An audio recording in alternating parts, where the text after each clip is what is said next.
2029 ला जेव्हा डॉक्टर अमोल कोल्हे आणि सुप्रिया सुळे खासदार म्हणून दिल्लीला जातील तेव्हा रवींद्र दंगेकर हे देखील खासदार म्हणून त्यांच्यासोबत असतील यासाठी प्रयत्न केले पाहिजेत असे म्हणत सुप्रिया सुळे यांनी दंगेकर यांची 2029 ची पुणे लोकसभेची एक प्रकारे उमेदवारीच घोषित केल्याचं एका भाषणातून समोर येते। पाहूयात नेमकं काय म्हणालात सुप्रिया सुळे आणि याबाबत आपल्याला काय वाटतं व्यक्त व्हा कमेंट बॉक्स मध्ये। लोकसभेला आपल्याला अपेक्षित असं यश आलं नाही, पण ह्या भागातल्या लोकांनी जी साथ दिली दंगेकरांना, रवींद्र दंगेकर हा अतिशय एक उत्तम आमदार म्हणून त्यांनी चांगलं काम केलंय आणि जेव्हा जेव्हा पुण्यावर अन्याय होतो तेव्हा पुण्यातून एकच आवाज हा मोठ्या ताकदीने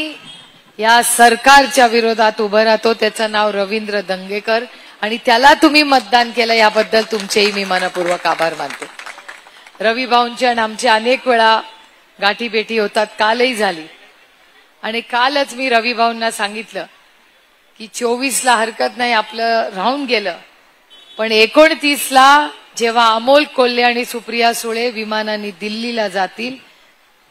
त्या दिल्लीच्या आमच्या प्रवासामध्ये 2029 मध्ये रवींद्र दंगेकर तुमच्या आशीर्वादाने